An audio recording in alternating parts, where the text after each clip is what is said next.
සර්ව බලධාරී දෙවියන් වහන්සේ පියාණනි අද මේ ශුද්ධ නමස්කාරය ඔබ වහන්සේගේ හස්තයට ඔසවනවා පියාණනි. අද දවසේදී ඔබ වහන්සේගේ පාද පාමුලට ඇවිල්ලා ඔබ වහන්සේගේ උපකාර ලබා ගැනීමට ස්වාමීනි මේ දුන්නු මේ මොහොත ගැන ඔබ වහන්සේට ස්තුති කරනවා දෙවියන් වහන්සේ. ඒ වගේම ඔබ වහන්සේට නමස්කාර කරන දුන්නු මේ කාලය ගැන ඔබ වහන්සේට ස්තුති කරනවා පියාණනි. මේට සවන් දෙන සෑම කෙනෙක්ම ඔබ වහන්සේගේ ශුද්ධ හස්තයට බාර වෙන්නේ කැප වෙන්නේ. නාසරිතිය ජේසුස් ක්‍රිස්තුස් වහන්සේගේ බලවත් වූ අතිතුම නාමයෙන්. ආමේන්. අපි දෙවියන් වහන්සේට নমස්කාරයෙන් යුක්තව සම්බන්ධ වෙමු. මේ ශුද්ධ සබත් දේව මෙහෙය සමග ලෝකයේ විවිධ රටවල් සිටින සියලු දෙනාට අන්තර්ජාලය තුලින් එකතු වීමේ හැකියාව තිබෙනවා. ඔබ හැම කෙනෙක්ම සමග දෙවියන් වහන්සේ ඉදිරියේ අද සබත් දිනය ශුද්ධව පවත්වන පිණිස මේ අන්තර්ජාලය තුලින් අපි මේ දේව මෙහෙය සමග ඔබ වෙතට පැමිණ සිටිනවා. අපි හැම කෙනෙක්ම දෙවියන් වහන්සේගේ අතට බාර වී උන්වහන්සේට මේ ගීතිකාවත් සමග নমස්කාරයෙන් උන්වහන්සේගේ පාමුලට සමීප වෙමු. ඔබට ස්තුති වේවා ස්වාමීන් වහන්සේ. සියලුම ගෞරවය අපි ඔබ වහන්සේට ලබා දෙනවා දෙවියන් වහන්සේ. ඔබ වහන්සේගේ පාලනය තුළට පැමිණෙන්නටත් ඔබ වහන්සේගේ නායකත්වය අනුව ගමන් කරන්නටත් ඒ නායකත්වයේ ආදර්ශය ගෙන අපි නියම සේවකයන් බවට පත්වන පිණිසත් ඔබ වහන්සේ පසුපස පැමිණෙන පිණිසත් අපිට අද දවසේ ඔබ වහන්සේ මඟ පෙන්වන්න දෙවියන් වහන්සේ. හලෙලූයා. ඔබට ස්තුති වේවා. ඔබට ප්‍රශංසා වේවා සර්ව බලධාරී දෙවියන් වහන්සේ. මේ ගීතිකාවන් සමග අපි දෙවියන් වහන්සේට ස්තුති කරමු. අද දවසේ ඔබ වහන්සේට මුළුමනින් කැපකොට ඔබගේ අතට බාර වෙනවා. මේ নমස්කාර මැද්දේ අපගේ හදවත් ඔබ වහන්සේ විතර හරව ගන්න ස්වාමීන් වහන්සේ. අඳුලැල් මගේ පිස දැමුවා බලාපොරොත්තු ගෙන දුන්නා මගේ ජේසුනේ ආදරේ ඔබට මගේ ජේසුනේ ආදරේ ඔබට අඳුලැල් මගේ පිස දැමුවා බලාපොරොත්තු ගෙන දුන්නා මගේ ජේසුනේ ආදරේ ඔබට ජේසුනේ ආදරේ ඔබට ඔබ තුරුලේ මා සෑම දිනේ සඳවා ගන්න සමිදේ ඔබ සෙවනේ මා සෑම දිනේ රඳවා ගන්න සමිදේ ඔබ තුරුලේ මා සෑම දිනේ රඳවා ගන්න සමිදේ ඔබ සෙවනේ මා සෑම දිනේ සංගවා ගන්න සමිදේ අඳුලැල් මගේ පිස දැමුවා බලාපොරොත්තු ගෙන දුන්නා මගේ ජේසුනේ ආදරේ ඔබට මගේ ජේසුනේ ආදරේ ඔබට ඔබේ ආත්මෙන් මා සෑම දිනේ රැගෙන යන්න සමිද ඔබ ප්‍රේමෙන් මා සෑම දිනේ වලලන්න සමිදේ ඔබේ ආත්මෙන් මා සෑමගින් ගෙන යන්න සමිද ඔබේ ප්‍රේමෙන් මා සෑම දිනේ පුරවලන්න සමිදේ අඳුලැල් මගේ පිස දැමුවා බලාපොරොත්තුව ගෙන දුන්නා මගේ ජේසුනේ ආදරේ ඔබට මගේ ජේසුනේ ආදරේ ඔබට ඔබට ස්තුති වේවා ස්වාමීන් වහන්සේ ඔබට ප්‍රශංසා වේවා ස්වාමීන් වහන්සේ ඔබට නමස්කාර වේ ඔබට ස්තුති ප්‍රශංසා වේවා සර්ව බලධාරී දෙවියන් වහන්සේ මේ දවසේ ඔබ වහන්සේගේ සුද්ධ පාද පාමුලට කැපවි වහන්සේගේ අතට බාර වෙනවා දෙවියන් වහන්සේ ඔබ වහන්සේගේ මාර්ගවල හැසිරෙන්නටත් ඔබ වහන්සේ අනුව එන්නටත් ඔබ වහන්සේගේ නායකත්වයේ පිළිගෙන ඔබ වහන්සේගේ නායකත්වයේ තුල හැසිරෙන්නටත් එම ආදර්ශය කොටගෙන අපේ ජීවිත නියම සේවකයන්ගේ තත්වයට පත් කර ගන්නටත් ඔබ වහන්සේ උදව් කරන්න ස්වාමීන් වහන්සේ හලෙලූයා ඔබ නමස්කාර වේ ඔබට නමස්කාර වේවා දෙවියන් වහන්සේ හලෙලූයා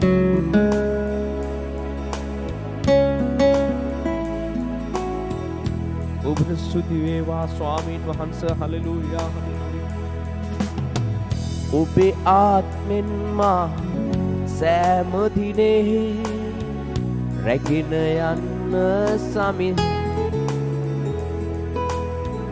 ඔබේ ප්‍රේමෙන් මා සෑම දිනේ පුර බලන්න සමි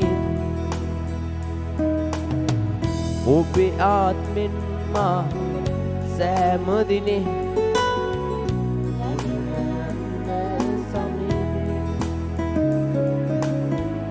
ඔබේ ප්‍රේමෙන් මා සෑම දිනේ පුරවලන්න සමිදේ අතුලැල් මගේ විස්ස දැමුවා බලාපොරොත්තුව ගෙන දුන්නා මගේ ජේසුනේ ආදරේ ඔබට මගේ ජේසුනේ ආදරේ ඔබට මගේ ජේසුනේ ආදරේ ඔබට මගේ ජේසුනේ ආදරේ ඔබට ඔබට නමස්කාර වේවා ස්වාමීන් වහන්සේ හලෙලූයා අපේ හදවත් ඔබ වහන්සේ වෙතට හරව ගන්නවා දෙවියන් වහන්සේ අද දවසේ ඔබ වහන්සේගේ වචනේ තේරුම් ගන්න පිණිස අපේ ආත්ම සිත් ඔබ වහන්සේ වෙතට හරව ගන්න අපිට කතා කොට අපේ වැරදි මාර්ග නිවැරදි කර ඔබ වහන්සේ අනුව පැමිණෙන්නට අපිට උදව් කරන්න ස්වාමීන් වහන්සේ ජේසුස් වහන්සේගේ අති උතුම් වූ නාමයෙන් අපි අද දවසේ දෙවියන් වහන්සේ අපට උගන්වන කාරණා වෙතට අවධානය යොමු කරමු. පහුගිය දවසේ අපි අධ්‍යයනය කළා නායකත්වය දෙවියන් වහන්සේ වෙතින් ඉවත් වෙලා මිනිසයන් අතට පැමුණුනේ කොහොමද? මිනිසයන් හිතු මනාපෙට බලහත්කාරයෙන් නායකත්වය පොළවේ ගොඩනැගුවේ කොහොමද කියන එක පහුගිය දවසේ අපි ඉගෙන ගත්තා. මනුෂ්‍ය නායකත්වයේ පැමිණ බලහත්කාරයෙන් අනිත් මිනිසයන්ව පාලනයට අරගෙන බලහත්කාරයෙන් අනිත් මිනිසයන්ව වහල් කරගෙන ඒ මිනිසයන්ගේ ශ්‍රමය ඒ මිනිසයන්ගේ සියලු දේවල් සූරාගෙන නායකත්වයේ උසස් වුණ ආකාරය පොළවේ නායකත්වයේ පිළිබඳව පහුගිය දවසේ අපි අධ්‍යයනය කළා.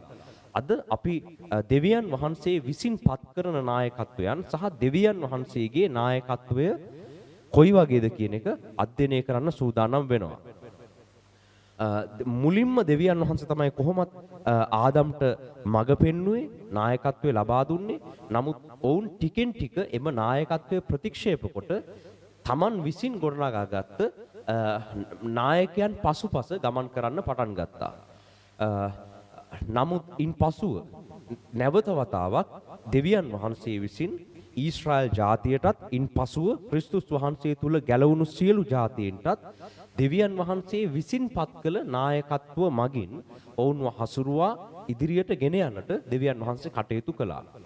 අපි දෙවියන් වහන්සේ සමග ගමන් කිරීමේදී මේ ගමන තුල නායකයෙක් සිටිය යුතුයි. ඒ නායකත්වය අපි ඒ තුලට අවනත වෙලා එක් නායකත්වයක් යටතේ ඉදිරියට ගමන් කරන්න අවශ්‍යයි. අපිට නායකත්ව ගොඩක් එක්ක ගමන් කරන්න බෑ. එතකොට එක එක නායකයන් එක එක විදිහට මඟ පෙන්වද්දී අපිට ඒ විදිහට කරන්න අමාරු වෙනවා. අපි එක් නායකත්වයකට යටහත් වෙලා එම නායකත්වයට අවනතව ඒ පෙන්වන මාර්ගයේ ගමන් කරන්න අපේ සිත යොමු කරගත යුතුව තිබෙනවා. ඉතින් දෙවියන් වහන්සේ පෙන්වන ආශිර්වාද වෙතට පොරොන්දු දේශයේ වෙතට ගමන් කරන පිණිස අපි නායකයෙක් තෝරාගත යුතු වෙනවා. අපි බලන්න අවශ්‍යයි අපිට මඟ පෙන්වන්නේ කවුද? අපි අපේ ඉදිරි අරමුණ කුමක්ද? දෙවියන් වහන්සේ අපිව තියලා තියෙන්නේ කොතනද? දෙවියන් වහන්සේ අපට දීලා තිබෙන්නේ කුමන නායකත්වයක් තුල පුහුණු වෙනද කියන එක අපි හොඳින් බලන්න අවශ්‍යයි. නෝවාගේ පවුලේ අය නෝවා කියපු දෙයට අවනත වෙලා එම නායකත්වයට අවනත වුණා. ඒ වගේම ආබ්‍රහම්ගේ බිරිඳ සහ ආබ්‍රහම් සමග පැමිණි අනෙකුත් පිරිස ආබ්‍රහම්ගේ නායකත්වය පිළිගෙන ඔහු අනුව කටයුතු කළා. ඔහු කියපු හැම දෙයකටම අවනත වුණා. ඊශ්‍රායල් ජාතිය එක් නායකයෙක් වන මෝසෙස්ට යටහත් වෙලා මෝසෙස් කියපු විදිහට ඊජිප්තුවෙන් එළියට පැමුණා. ඉන්පසුව කාන්තාර මාර්ගය හරහා මෝසෙස් මඟ පෙන්වපු ආකාරයෙන් තමයි ඉදිරියට ගමන් කළේ. ඒ මිනිස්සුන්ට දෙවියන් වහන්සේ ගැන ඊතරම් අවබෝධයක් නොතිබුණත් ටිකෙන් ටික මෝසෙස් විසින් එම අවබෝධය ඔවුන්ට ලබා දුන්නා. මෝසෙස් විසින් දෙවියන් වහන්සේගේ මඟ පෙන්වීම ඊශ්‍රායල් ජාතිය වෙතට රැගෙන ආවා. ඒ වගේම දාවිත් එක්ක කණ්ඩායමක් ගොඩ නැගුණා. දාවිත් සැඟවිලා වනාන්තර ප්‍රදේශවල ඉන්න කාලයේදී පවා 500ක් විතර ප්‍රමාණයක් මුල් අවදියේ දාවිත් එක්ක එකට එකතු වුණා.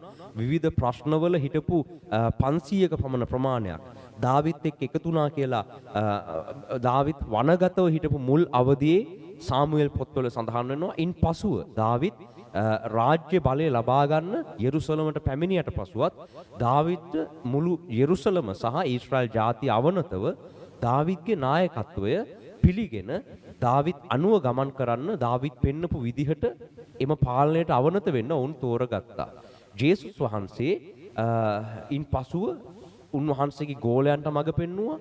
උන්වහන්සේ ගෝලයන්ව ගොඩනැගුවා. ඒ වගේම ශුද්ධාත්මයන් වහන්සේ ඉන්පසුව පැමිණ ගෝලයන්ට මඟ පෙන්නුවා. එම නායකත්වයට ජේසුස් වහන්සේගේ නායකත්වයට සහ ශුද්ධාත්මයන් වහන්සේ දුන්න මඟ පෙන්වීම වලට ගෝලයන් යටහත් වෙලා එම ගෝලයන් විසින් අනෙකුත් පිරිස හසුරවන්නටත් ඔවුනුත් එම ගෝලත්වයේ වෙතට කැඳවලා ජේසුස් වහන්සේත් එක්ක සම්බන්ධ කරන එම සේවය ඉන්පසුව ගෝලයන් විසින් නායකත්වයේදී කරන්න පටන් ගත්තා. අපි නායකත්වයක් තුල සිටියේදී එම නායකත්වයට අනිවාර්යෙන් අවනත වෙන්න අවශ්‍යයි. ඒ වගේම දෙවියන් වහන්සේ අපිට බයිබලය තුල කියලා දීලා තියෙනවා. දෙවියන් වහන්සේ විසින් පත් කරන නායකයෙකුගේ ගුණාංග ඔහු කොයි වගේද? ඔහු මොන වගේ ගමනක් දෙවියන් වහන්සේත් එක්ක යන්නේ? ඒ පිළිබඳව අපි අවබෝධයෙන් සිටින්න අවශ්‍යයි.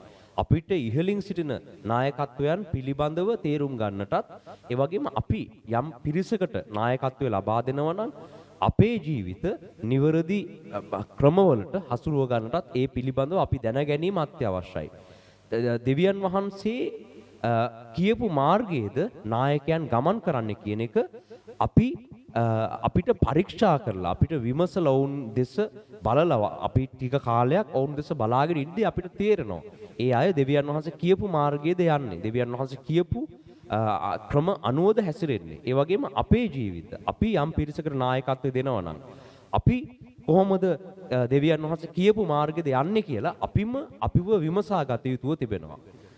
මුලින්ම දෙවියන් වහන්සේගේ කැමැත්ත නායකයෙක් විසින් තමන් සමග සිටින අනිත් අයට කියලා දෙන්න අවශ්‍යයි. දැන් මෝසෙස් දෙවියන් වහන්සේගේ කැමැත්ත මොකක්ද? දෙවියන් වහන්සේ දුන්න පනත් මොනවද කියන එක මෝසෙස් විසින් ඊශ්‍රායල් ජාතියට පෙන්වලා දුන්නා. දෙවියන් වහන්සේගේ කැමැත්ත, විවස්ථාවන්, දෙවියන් වහන්සේ කැමති නුඹලා මොනවා කරනවටද කියන එක මෝසෙස් විසින් ඊශ්‍රායල් ජාතියට ඉගැන්නුවා. ඒ වගේම සැබෑ නායකයෙක් ඔබට තිබෙන වහල්කම් වලින් ඔබව මුදවලා ඔබව නිදහස් තත්වයකට කැඳවනවා. මෝසෙස් ඊශ්‍රායල්වරු මිසරේ වහල් වෙලා ඉදී ඒ වහල් කමෙන් මුදවගෙන එළියට ආවා. ඒ වගේම දාවිත් විසින් ඊශ්‍රායලයේ සමහර ප්‍රදේශ සතුරු ජාතීන්ට යටත් වෙලා වහල් වෙලා සිටියේදී දාවිත් ඇවිල්ලා එම සතුරු හමුදාවන් පරාජය කළා. ඒ ස්ථානවලට නැවත නිදහස ලබා දුන්නා. නෝවා විසින් කළේ පොළවේ පාපය. ඒ කාලේ බොහෝ විදිහට පොළවේ පාපය දරුණු වෙලා තිබුණා. නමුත් නෝවාගේ නායකත්වය සමග ඔහුගේ නායකත්වයට එකඟ වුණ අයට හැකියාව ලැබුණා පොළවේ පාපයේ වහල්කමෙන් මිදිලා නැවත වතාවක් නිදහස් ජීවිතයකට පැමිණෙන්න. ඒ වහල් බැමි වලින් මිදෙන්නට දෙවියන් වහන්සේ නෝවා තුලින් නව සැලැස්මක් දියත් කරන්න පටන් ගත්තා. ඒ වගේම සැබෑ නායකයෙක් විසින් දෙවියන් වහන්සේත් එක්ක ඔබට නැති වුණු සම්බන්ධතාවය ගොඩනගා දෙනවා. ඔබ අපිට තේරෙන්නේ නැහැ දෙවියන් වහන්සේ එක්ක සම්බන්ධතාවය හරියටම පවත්වාගෙන යන්නේ කොහොමද ගොඩනගන්නේ කොහොමද කියලා සමහර විට ඔබට නොතේරෙනවා වෙන්න පුළුවන්. නමුත් නායකයෙකුගේ වගකීම තමයි ඔබව දෙවියන් වහන්සේ වෙතට යොමු කරවලා දෙවියන් වහන්සේත් එක්ක සම්බන්ධතාවයේ නැවත වතාවක් ගොඩනගීම. නායකයෙක් කිසිම වෙලාවක දෙවියන් වහන්සේගේ සැබෑ නායකයෙක් තමන් වෙතට මිනිස්යන්ව රඳවගෙන තමන් මත මිනිස්යන්ව ගොඩනගන්නේ නැහැ. අපි පහුගිය දවසේ බැලුවා පොළවේ නායකයන් මනුෂ්‍ය නායකයන් හැම විටම කළේ මිනිස්යන්ව තමන්ගේ අනසකට යටත් කරගෙන තමන්ට ඕන දේ තමන්ට අවශ්‍ය දේ කරගන්න තමන්ගේ අවශ්‍යතාවලට මේ මිනිස්යන්ව යොදාගත්තා. තමන් මත තමයි ගොඩනගාගත්තේ. තමන්ට নমස්කාර කරන්න, තමන්ට ගෞරව කරන්න. තමන් තමයි ප්‍රධානව සිටියේ පොළවේ නායකයන්. අපි පහුගිය දවසේ බලද්දී හැබැයි දෙවියන් වහන්සේ පත් කළන සැබෑ නායකයෙක් කිසි කලෙක මිනිස්යන්ව තමන් වෙතට දිනා ගන්න, තමන් වටේ ගොඩනගා ගන්න කටයුතු කරන්නේ නැහැ. තමන්ගේ ಗುಣ කතා කරලා තමන් උසස් වෙන නෙමෙයි බලන්නේ. සැබෑ නායකයෙක් මිනිස්යන්ව දෙවියන් වහන්සේත් එක්ක බිඳුණු සම්බන්ධතාවය හදන තැනට තමයි කටයුතු කරන්නේ. ඉතින් දෙවියන් වහන්සේත් එක්ක සම්බන්ධතාවය ගොඩනගලා දෙනවා එවැනි නායකයෙක්. ඒ වගේම සැබෑ දෙවියන් වහන්සේ පත් කරපු නායකයෙක් ධර්මිෂ්ඨව ඔහුට දී තිබෙන පිරිස පාලනය කරනවා. ධර්මිෂ්ඨකම ඔහුගේ චරිතයෙන් ඔහු පෙන්වනවා. ඒ වගේම මිනිස්යන්ට ධර්මිෂ්ඨ මාර්ගවලට පැමිණෙන්නට මඟ පෙන්වනවා. දෙවියන් වහන්සේගේ සුද්ධ ව්‍යවස්ථාවන් මාර්ග උන්වහන්සේගේ කැමැත්ත උගන්වලා වැටෙන පාපයන්ගෙන් වෙන් කරලා ධර්මිෂ්ඨ කමට මඟ පෙන්වනු ලබනවා. ඒ වගේම අපිට නැති වුණු ආධිපත්‍ය නැවත වතාවක් සැබෑ නායකයෙක් විසින් ලබා දෙනවා. මෝසෙස් විසින් ඊශ්‍රායල් ජාතියට එවකට නැති වෙලා තිබුණු සියලුම ආධිපත්‍ය නැවත වතාවක් ලබා දුන්නා. අපි දකිනවා ඔවුන් මිසරේ වහල් ජාතියක් විදිහට හිටියේ. මිසරේ පාලකයන්ගේ යටතේ වහල්කම් කරමින් හිටපු ජාතියක් ඒ වහල්කමෙන් මුදවගෙන ගෙනල්ලා කානාන් කියන පොරොන්දු ප්‍රදේශයේ ඔවුන්ව පිහිටුවලා මුළු ලෝකයට ආධිපත්‍ය පැතිරවිය හැකි මහා අධිරාජ්‍යයක් ගොඩනගනු ලැබුවා. ඉතින් ඒ නැති වුණු ආධිපත්‍ය නැවත වතාවක් සැබෑ නායකයෙක් විසින් ලබා දෙනවා. ඒ වගේම සැබෑ නායකයෙක් කිසි කලෙක දෙවියන් වහන්සේ පත් කරපු කෙනෙක් පොළවේ දේවල් වලට ආස වෙන තැනට මිනිස්යන්ට උගන්වන්නේ නැහැ. පොළවේ දේවල් වලට ඇලිලා ගැලිලා ඒවා පසුපසම ගිහිල්ලා ආත්මාර්ථකාමීව පොළවේ සැප සම්පත් ගොඩනගා ගන්න නොවේ සැබෑ නායකයෙක් උගන්වනු ලබන්නේ. ඔහු හැම විටකම මිනිස්යන්ව පොළවෙන් වෙන් කළා දෙවියන් වහන්සේගේ මීළඟ රාජ්‍ය වෙතට පැමිණෙන්නට මඟ පෙන්වනවා. ජේසුස් වහන්සේගේ ඉගැන්වීම් දෙස බලද්දී උන්වහන්සේ කියූ දේවල් ගෝලයන්ව පුහුණු කරපු ආකාරය දෙස බලද්දී අපිට ඒක මනාව පැහැදිලි වෙනවා. ජේසුස් වහන්සේ අපිව මීළඟ රාජ්‍ය උදෙසා සූදානම් කරෙව්වා. පොළවේ වස්තු රැස් කරගන්න නොවේ මීළඟ රාජ්‍යයේ වස්තු රැස් කරගන්න. පොළවේ පොඩි පොඩි අවශ්‍යතාවයන් ගැන හඬමින් දොඩමින් ඒව ගැන පසුතැවිලි වෙමින් දුක් වෙමින් ඉන්න නොවේ. පළමු කොට දෙවියන් වහන්සේගේ රාජ්‍ය ධර්මිෂ්ඨකම සොයා මේ පොළවෙන් ගැලවිලා ඊළඟ රාජ්‍යයට පැමිණෙන විදිහ දෙවියන් වහන්සේගේ සැබෑ නායකයෙක් විසින් පෙන්වා දෙනු ලබනවා. ඒ වගේම දෙවියන් වහන්සේ පත් කරන නායකයන් තුල එම කියපු ගුණාංග ඒ කියපු චරිත ලක්ෂණ සහ දෙවියන් වහන්සේ විසින් ඔවුන්ට දුන්න මඟ පෙන්වීම ක්‍රියාත්මක වෙන්න අවශ්‍යයි. ඒ වගේම දෙවියන් වහන්සේ නායකත්වයක් පත් කරන විට එම නායකත්වයට අරමුණු තිබෙනවා. දෙවියන් වහන්සේ එම අරමුණු ඉෂ්ට කරගන්න තමයි එම නායකත්වයන් පත් කරලා තම සෙනග එම නායකත්වයන් වලට බාර දෙන්නේ මඟ පෙන්වලා ඉදිරියට රැගෙන යන්න. දෙවියන් වහන්සේ පත් කරන නායකයෙකුගේ අරමුණු රැසක් තියෙනවා. එකක් තමයි දෙවියන් වහන්සේගේ මඟ පෙන්වීම සමාජයේ වෙතට අරගෙන එන එක. දැන් සමාජයේ සියලු මිනිස්යන්ට ඔවුන් දෙවියන් වහන්සේව දැනගෙන හිටියත් ඔවුන් හැම කෙනෙක්ටම දෙවියන් වහන්සේගේ හඬ අහලා දෙවියන් වහන්සේගේ කැමැත්ත එකවර තේරුම් ගන්න හැකියාවක් නැහැ. ඉතින් නායකයෙකුගේ දෙවියන් වහන්සේ කැඳවන සමහර නායකයන්ගේ අරමුණ තමයි දෙවියන් වහන්සේගේ මඟ පෙන්වීම සමාජයේ වෙතට රැගෙන ඒම. ඒ වගේම තවත් පිරිසක් දෙවියන් වහන්සේ පත් කරනවා සිටින සෙනග උදෙසා මැදහත්කාරකම් කරන්න. ඒ සෙනගගේ අවශ්‍යතා දෙස බලලා සෙනග සමග කතා කරලා ඔවුන්ගේ ප්‍රශ්න සාකච්ඡා කරලා ඔවුන්ගේ දේවල් දෙවියන් වහන්සේ වෙතට යොමු කරවලා ඒ වගේම දෙවියන් වහන්සේ සහ සෙනග අතර මැදහත්කාරකම් කරන්න සමහරුන් එම අරමුණ උදෙසා පත් කරලා තිබෙනවා. දෙවියන් වහන්සේගේ සෙනග රැකබලා ගන්න තවත් පිරිසක් දෙවියන් වහන්සේ විසින් පත් කරලා තිබෙනවා. ඒ වගේම දෙවියන් වහන්සේ දීලා තිබෙන නීති අනුව ගමන් කරන්න. දෙවියන් වහන්සේ දීලා තිබෙන විනය අනුව මිනිස්යන්ව පිහිටුවලා එම මාර්ගවල පුහුණු කරලා එම මාර්ග අනුව මිනිස්යන්ව ඉදිරියට රැගෙන යන්න තවත් පිරිසක් තවත් නායකයන් දෙවියන් වහන්සේ විසින් පත් කරලා තිබෙනවා. ඔවුන්ගේ වැඩේ තමයි මිනිස්යන්ට විනය කියා දීම, නීති කියා දීම, මිනිස්යන්ව එම නීති මත රැගෙන යනවාද කියලා සෝදිසිමත්ව ඉඳලා ඔවුන්ව ඒ නීති තුල රැගෙන යන්නට අවශ්‍ය මඟ පෙන්වීම නිරන්තරයෙන් මිනිස්යන්ට ලබා දෙන එක තමයි ඔවුන්ගේ වගකීම. ඔවුන් අතින් යම් නීතියක් විනයක් කඩ වුණොත් ඒකට අදාළ කරන ක්‍රියාවන් අරගෙන ඒ බිඳුණු සම්බන්ධතා නීති කැඩීම නිසා ඇති වුණු අපවිත්‍රකම් සහභාගීකම බිඳීම නැවත ගොඩනගලා ඒ වෙනුවට මැදහත්කාරකම් කරලා අදාළ පූජාවන් ඔප්පු කරලා ඔවුන්ව නැවත වතාවක් නීති තුල විනය තුල ස්ථාපනය කරලා රැගෙන යන්නේක තවත් දෙවියන් වහන්සේ කැඳවන නායකයන් පිරිසකට එම වගකීම පැවරලා තිබෙනවා. ඒ වගේම දෙවියන් වහන්සේගේ ආශිර්වාද මිනිස්යන් වෙතට ගෙන එන්නට දෙවියන් වහන්සේ තවත් පිරිසක් පත් කරගෙන ඉන්නවා. දෙවියන් වහන්සේගේ විනිශ්චය මිනිස්යන්ට රැගෙන එන්නටත් ඒ අරමුණ වෙනුවෙන් දෙවියන් වහන්සේ තවත් නායකයන්ව පත් කරලා තිබෙනවා.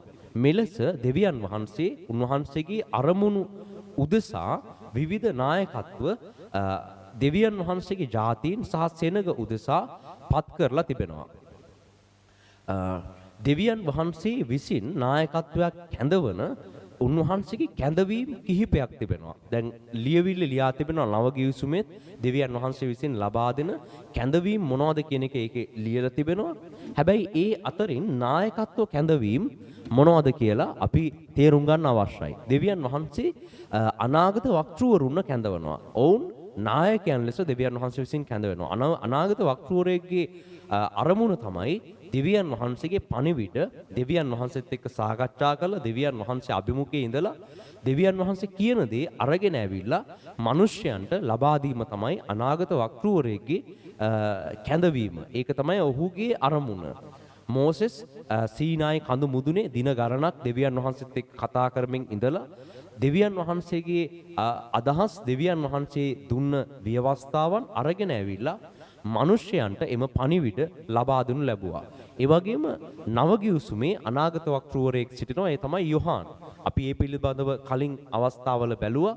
යොහාන් විසින් ජේසුස් ක්‍රිස්තුස් වහන්සේ ලබා දුන්න එළිදරව් කිරීම ස්වර්ගික එළිදරව්ව ආත්මයන් වහන්සේ සමග එකතු වෙලා ලබාගත් එම එළිදරව්ව ලියවිල්ලක් විදිහට ලියලා අනෙකුත් ක්‍රිස්තියානි සභාවන් වෙතට ලැබෙන්නට සැලැස්සුවා. එතකොට යොහාන් දෙවියන් වහන්සේගේ පණිවිඩය මිනිස්යන් වෙතට නව ගිවිසුම තුල ලබා දෙන ආකාරය අපි දකිනවා. ඒ වගේම ඊට පෙර පරණ ගිවිසුම තුල ඊශ්‍රායල් ජාතියේදීත් අපි දකිනවා බොහෝ කැඳවීමලත් අය සිටිය අනාගත වක්තෘවරු දෙවියන් වහන්සේත් එක්ක එකට ඉඳලා දෙවියන් වහන්සේ දෙන පණිවිඩය අරගෙන ඇවිල්ලා රජවරුන්ට සහ සාමාන්‍ය මිනිසයන්ට අනෙකුත් දේව මාලිගාවේ සේවය කරන අයට ඒ සියලු දෙනාටම දෙවියන් වහන්සේගේ පණිවිඩ රැගෙන එන එක තමයි ඔවුන්ගේ අරමුණ කැඳවීම වෙලා තිබුණේ. ඒ වගේම අනාගත වක්තෘවරයෙක්ගේ තව අරමුණක් තමයි විනිශ්චය ප්‍රකාශ කිරීම. දෙවියන් වහන්සේ විසින් දෙන විනිශ්චය පොළවට අරගෙන ඇවිල්ලා එක් එක් මිනිස්යන්ගේ ක්‍රියාවන් වල හැටියට ඔවුන්ට ලැබෙන විපාක විනිශ්චයන් මොනවද කියන එක පැහැදිලි කර දෙන එක අනාගත වක්තෘවරයෙක්ගේ වගකීමක්. යෝනා විසින් ගිහිල්ලා නිනිවයට නිනිවයේ පාපයට විනිශ්චය ප්‍රකාශ කරපු විදිහ අපි පහුගිය අවස්ථාවක ඉගෙන ගත්තා.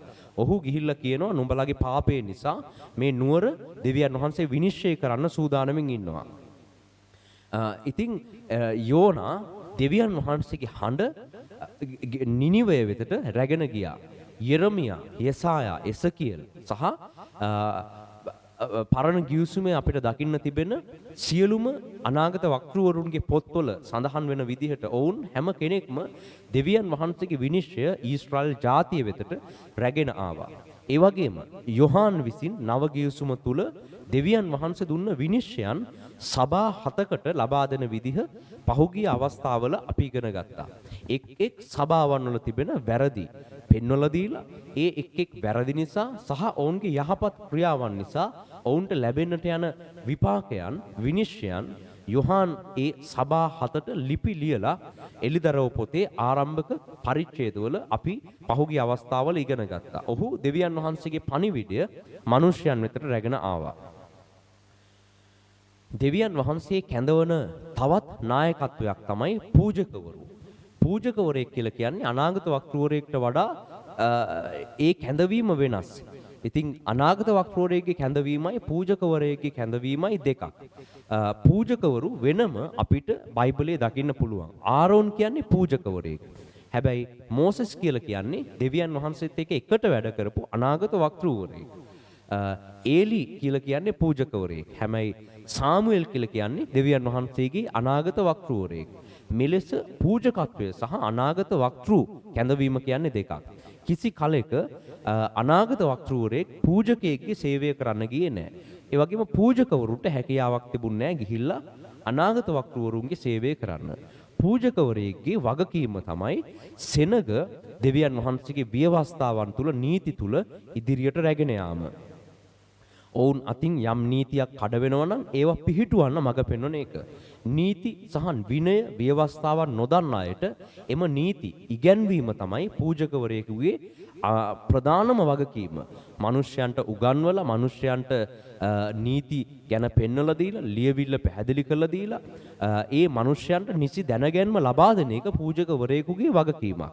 ඒ පූජක කැඳවීම තුල තවත් කැඳවීම් කිහිපයක් තිබෙන්න පුළුවන්. සභා පාලකවරු පූජකවරු විදිහට ඉන්න පුළුවන්. ඒ වගේම ගුරුවරුන් පූජකවරුන් විදිහට ඉන්න පුළුවන්. ඒ වගේම සභාවන් තුල තිබෙන වර්තමාන සභාවන් තුල තිබෙන විවිධ සේවාවන් මේ පූජකත්වයට සම්බන්ධව තිබෙන කැඳවීම්. පූජකවරයෙක් කියලා කියන්නේ දෙවියන් වහන්සේ කැඳවන එක් නායක පිරිසක්. ඔවුන්ට පැවරෙන වගකීම් අනාගත වක්තෘවරුන්ට පැවරෙන වගකීමට වඩා සම්පූර්ණයෙන් වෙනස්. ඒ වගේම යම් පුද්ගලයෙක් අතෙන් නීති කඩ වුණොත්, ව්‍යවස්ථා කඩ වුණොත් අන්න ඒ පුද්ගලයාට නිසි මාර්ග පෙන්වලා දීලා ඔවුන්ගේ අතින් කඩවුණු නීති හදාගන්න උපදෙස් දීලා ඒ කඩවුණු නීති උදෙසා පූජා ඔප්පු කිරීමට, සෙනග උදෙසා පූජාවන් පැවැත්වීමට, සෙනග උදෙසා සහභාගීකමේ පාප පූජාවන්, ඒ වගේම නැවත පසුතැවිලි වීමේ පූජාවන් මේ හැම එකක්ම කරලා නැවත සෙනගට ඒ වැටිලා ඉන්න තැන් වලින් ඉහළට එන්නට ඔවුන්ට වැරදුණු තැන් නැවත නිවැරදි කරගෙන බිඳුණු සම්බන්ධතාවයන් නැවත ගොඩනගා ගන්නට සෙනගට මැදහත් වීම තමයි පූජකයෙකුගේ අනෙත් අරමුණ. ඒක තමයි ඊළඟ වගකීම. ඒ වගේම සෙනග වෙනුවෙන් දෙවියන් වහන්සේ වෙතට ගමන් කිරීම. අනාගත වක්තෘවරයෙක් හැමතිස්සෙම දෙවියන් වහන්සේත් එක්ක ඉඳලා මිනිස්යන්ට දෙවියන් වහන්සේගේ පණිවිඩ අරගෙන ආවා. ඒක එක දෙයක්. දෙවියන් වහන්සේ කියන දේ තමයි අනාගත වක්තෘවරු ඇවිල්ලා ජාතියට මිනිස්යන්ට කියනු ලැබුවේ. හැබැයි පූජකවරයෙක්ට තියෙනවා තවත් වගකීමක්. මිනිස්යන් එක්ක එකට ඉඳලා මිනිස්යන්ගේ දේවල් ගෙනහිල්ලා දෙවියන් වහන්සේට මැදහත්කාරකම් කිරීම. සෙනග වෙනුවෙන් දෙවියන් වහන්සේ වෙතට ගමන් කොට මැදහත්කාරකම් කිරීම ඒ පූජකවරයෙකුගේ තවත් වගකීමක්. අපි දකිනවා ඊශ්‍රායල් දේවමාලිගාව තුල අති ශුද්ධ ස්ථානයට ගිහිල්ලා දෙවියන් වහන්සේ උදෙසා පූජාවන් ඔප්පු කරන්න මුළු ජාතිය වෙනුවෙන් දෙවියන් වහන්සේගේ අභිමුඛයේ වෙතට යාමේ වගකීම තිබුණේ දේවමාලිගාවේ උත්තම පූජකයාට. ඒ නායකත්වයට තමයි ඒ වගකීම තිබුණේ. වෙන කෙනෙක්ට ඒ දේ කරන්න බෑ. ඒ පූජකත්වයම තියෙන්න අවශ්‍යයි. පූජකයෙකුගේ වගකීම තමයි ඒක. වෙන කෙනෙක්ට ඒ දේවල් කරන්න දෙවියන් වහන්සේ අවසර දීලා නැහැ. පූජකයෙක් විසින්ම ඒ පූජාවන් ඔප්පු කරන්න අවශ්‍යයි. සෙනග වෙනුවෙන් දෙවියන් වහන්සේ වෙතට යන්න අවශ්‍යයි. ඒ වගේ අපි දකිනවා ආරෝන් කාන්තාරයේ පුරාම ඊශ්‍රායල් වරුන්ට එම පූජකත්වයේ නායකත්වය ලබා දෙමින් ආවා. මෝසෙස් විසින් දෙවියන් වහන්සේත් එක්ක ඉඳලා දෙවියන් වහන්සේගේ පණිවිඩ මිනිස්යන්ට අරගෙන ආවා. හැබැයි ආරෝන් කලේ මිනිස්යන් එක්කම ඉඳගෙන ඒ පූජකත්වය ඔහුට ලබා දුන්න පූජකත්වයේ කැඳවීම ඔහු ඉෂ්ට කරනු ලැබුවා. ඔහු තමයි සම්මුඛ වීමේ කුඩාරමේ තිබුණු පූජාවන් පිළිබඳව බලාගත්තේ. මිනිස්යන් උදෙසා දෙවියන් වහන්සේ වෙතට ගමන් කරේ ආරෝන් ගිහිල්ලා ඒ පූජකත්වයේ වගකීම තමයි ඉසුළුවේ. ඒලි පූජකයා ගැන සාමුවෙල් පොත් පටන් ගනිද්දී අපිට දකින්න පුළුවන් ඔහු දෙවියන් වහන්සේ විසින් පත් කරපු පූජකවරයෙක්. ඔහු සෙනග වෙනුවෙන් පූජාවන් ඔප්පු කරපු විදිහ එහි සඳහන් වෙනවා. ඒ පූජකත්වය ඔහු දරාගෙන සිටියා. ඒ වගේම දෙවියන් වහන්සේ විසින් ලබා දෙන මීළඟ නායකත්ව කැඳවීම තමයි රජවරුන්. අපි දකිනවා ඊශ්‍රායල් ජාතිය තුල රජවරු සිටිනවා. රජ කෙනෙක් කියලා කියන්නේ පූජකවරයෙක්වත් අනාගත වක්තෘවරයෙක්වත් නොවේ. රජකමට කැඳවීම ලැබීම වෙනම දෙයක්. ඒ ඔහුට පැවරෙන වගකීම් ඉතා වෙනස්. පූජකයෙකුගේ වගකීම රජ කෙනෙක්ට කරන්න බෑ. අපි දකිනවා එක වෙලාවක සාවුල් රජකමට ආලේප කළා. රජකම තමයි ඔහුගේ කැඳවීම. ඒක තමයි ඔහුට ලබා දුන්න නායකත්වය. හැබැයි ඔහු ගිහිල්ලා එක වෙලාවක Tamanට අදාළ නැති දෙයක් ඔහු කරන්න යනවා. පූජකත්වයට අදාළ දේ අනාගත වක්තෘවරයාට අදාළ දේ ගිහිල්ලා සාවුල් කියන රජතුමා විසින් කරන්න යනවා. ඒක නිසා දෙවියන් වහන්සේ විසින් ඔහු දුන්න වගකීමට පිටින් උඩඟු ලෙස හැසිරෙන්න කියපු නිසා ඔහුට ලැබුණු රජකම පසු කාලයක පහ කරන විදිහ අපිට දකින්න පුළුවන්. රජ කෙනෙක්ගේ වගකීම තමයි සෙනගට දේශපාලනික නායකත්වය ලබා දීම. රටක් හැසිරවීමට නගරයක් ප්‍රදේශයක් ඒ ප්‍රදේශ බෙදලා වෙන් කළා හරි ඒව බලා ගන්න පුළුවන් අයව පත් කරලා ඔවුන්ව හරි විදිහට හසුරුවගෙන දේශපාලනිකව නායකත්වය ලබා දීලා අනෙකුත් රටවල් සමගම දේශපාලනික ගනුදෙනු සම්බන්ධතා රැකගෙන දෙවියන් වහන්සේ කියන විදිහට සෙනග රටක් විදිහට ජාතියක් විදිහට ඉදිරියට නායකත්වය දීලා රැගෙන යාම තමයි රජ කෙනෙක්ගේ වගකීම. ඒ වගේම රජ කෙනෙක්ට තව වගකීමක් තියෙනවා සෙනග රැක බලා ගැනීම. ඒ තියෙන ප්‍රශ්න ගැන හොයලා බලලා මිනිස්යන්ගේ අවශ්‍යතා ගැන හොයලා බලලා දේශයේ අවශ්‍යතා ගැන මිනිස්යන්ගේ හිඟකම් ගැන ඔවුන්ගේ සිතුම් පැතුම් ඔවුන්ට අනාගතයේ දේශය වර්ධනය විය යුතු විදිහ දියුණු විය යුතු විදිහ ගැන කල්පනා කරලා බලලා සෙනග රැක බලාගෙන දේශය වර්ධනය කිරීම රජ කෙනෙක්ට පැවරෙන වගකීමක්. දැන් මේ කියන වගකීම අනාගත වක්තෘවරයෙක්ට පැවරිලා නැහැ. අනාගත වක්තෘවරයෙක්ගේ වගකීම ඊට හාත්පසින් වෙනස්. ඒ වගේම සෙනග දෙවියන් වහන්සේගේ සැලැස්ම උදෙසා යොමු කරලා ඒ සැලැස්ම තුල ඉදිරියට රැගෙන යාම දේශයක් දෙවියන් වහන්සේගේ සැලැස්ම තුල ගෙනියාම තමයි රජ කෙනෙක්ගේ වගකීම. රජ කෙනෙක් වැරදි කළොත් අනාගත වක්තෘවරු ඇවිල්ලා රජවරුන්ට උපදෙස් දුන්න විදිහ අපි දකිනවා. ඒ නායකත්ව දෙකක්. දැන් අපි දකිනවා දානියෙල් විසින් බබිලෝනි රජතුමාට මඟ පෙන්වනු ලැබුවා. හැබැයි බබිලෝනි රජතුමා දෙවියන් වහන්සේ විසින් පත් කරපු රජ කෙනෙක් නොවේ, ලෝකේ රජ කෙනෙක්. හැබැයි දානියෙල් දෙවියන් වහන්සේගේ අනාගත වක්තෘවරයෙක් විදිහට ක්‍රියා කරමින් එම රජවරුන්ට මඟ පෙන්වුවා. ඊශ්‍රායලය තුලත් අපි දකිනවා යෙසාය යෙරමියා වගේ අනාගත වක්තෘවරු ඇවිල්ලා එවකට හිටපු රජවරුන්ගේ වැරදි පෙන්වලා දීලා ඔවුන්ට විරුද්ධව කතා කරපු අවස්ථා දකිනවා. ඒ වගේම සාමුවෙල් කියන අනාගත වක්තෘවරයා සාවුල්ව කැඳවලා ඔහු රජකමට ආලේප කළා. ඔහුට ඒ රජකම බාර දීලා ඔහුට අවශ්‍ය මඟ පෙන්වීම සාමුවෙල් අනාගත වක්තෘවරයා විසින් ලබා දුන්නා. හැබැයි සාවුල් කියන රජතුමා සාමුවෙල් අනාගත වක්තෘවරයාගේ මඟ පෙන්වීම වලට අවනත වුණේ නැතුව කැරලි ගහන්න ගත්තා. යාට ඕන දේවල් කරන්න ගත්තා. ඒ නිසා සාවුල් රජතුමාට ඔහුගේ රජකම අහිමි වුණා. හැබැයි දාවිත් සාමුවෙල් අනාගත වක්තෘවරයා කියපු දෙයට අවනත වෙලා ඔහු කියපු මාර්ගවල හැසිරීලා දේශය නිසි මාර්ගයේ රැගෙන ගියා. ඒ වගේම ඔහුට රජකම ලැබෙන තුරු සාමුවෙල් අනාගත වක්‍රවරයා දුන්න මඟ පෙන්වීම අනුව දාවිත් යටහත් වෙලා එම මඟ පෙන්වීම වලට අවනත වෙලා හිටියා.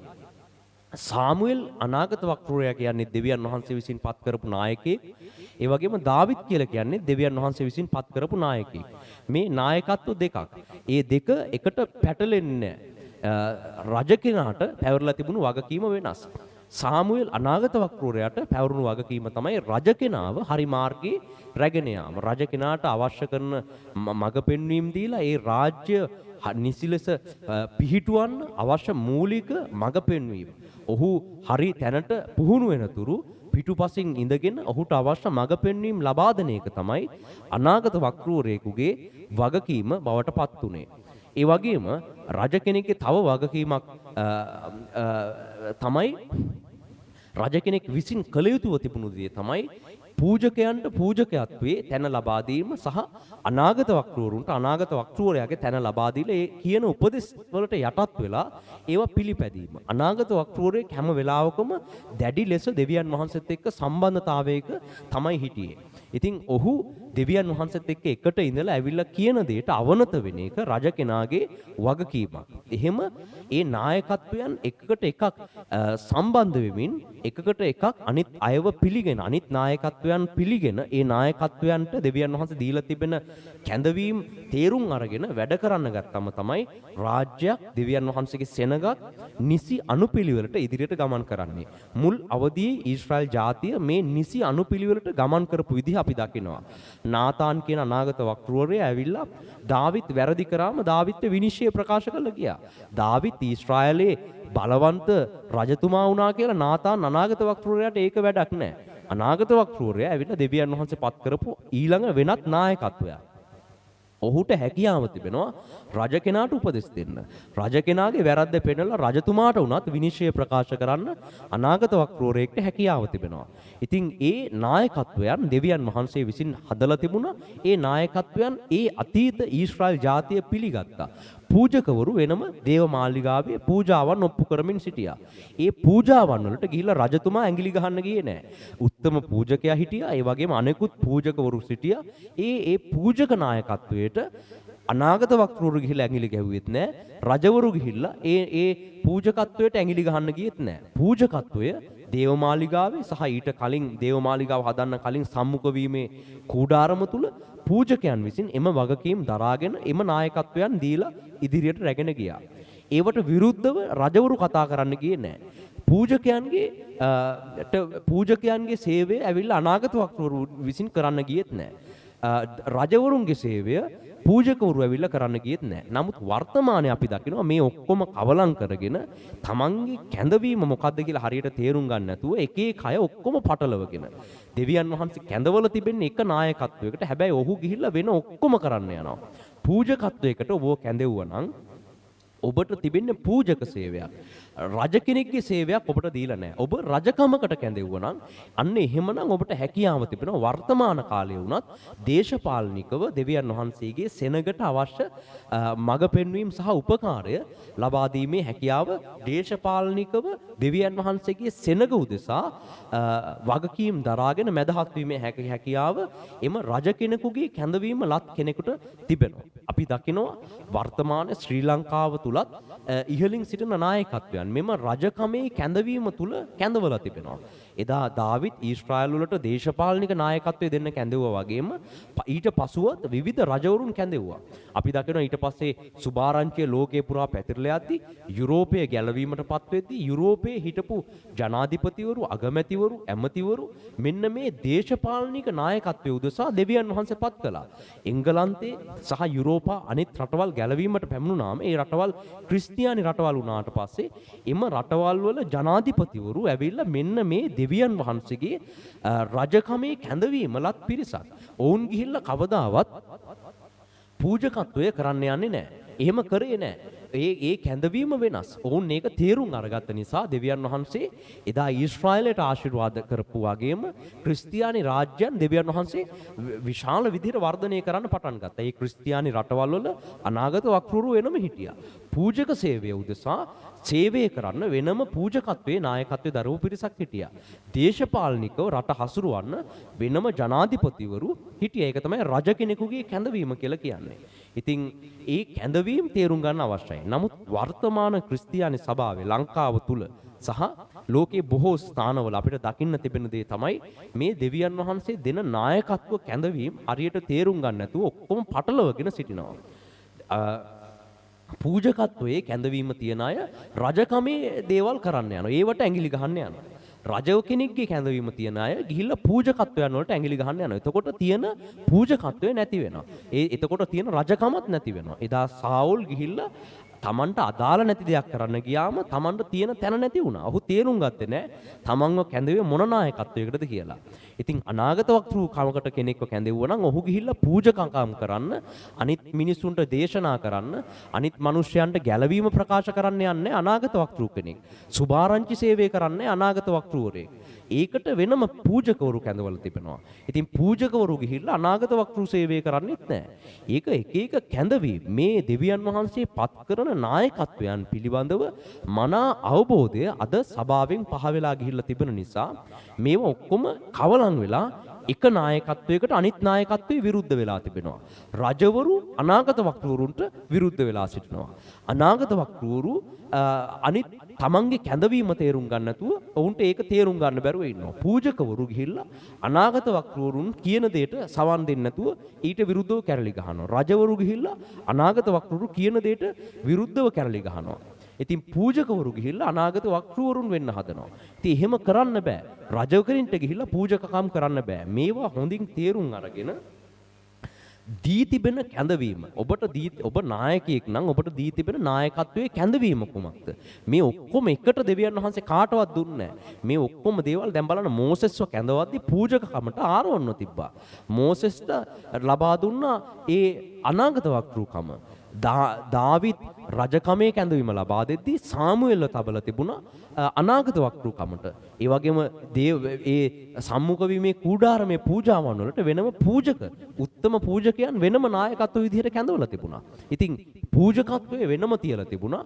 මේ එක එක අනෙකුත් නායකත්ව වෙනම තියලා තිබුණා. මේ ඔක්කොම එකට කවලම් කළ දෙවියන් වහන්සේ කළේ නැහැ.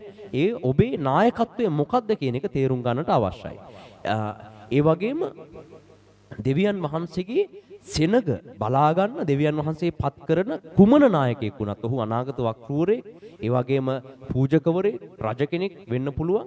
ඔහු තුල දෙවියන් වහන්සේ අදහස් කරන ගුණාංග තිබෙන්නට අවශ්‍යයි. විශේෂයෙන්ම දෙවියන් වහන්සේගේ සෙනග බලා ගැනීම පිණිස කැඳවන රජ කෙනෙකුගේ හෝ එහෙම නැත්නම් පූජකවරයෙකුගේ එම කැඳවීම තුල දැන් ක්‍රිස්තුස් වහන්සේ තුල මේ සියලුම නායකත්වයන් එකට එකතු වෙලා ඔහු තුල උන්වහන්සේ තුල ක්‍රියාත්මක වුණා.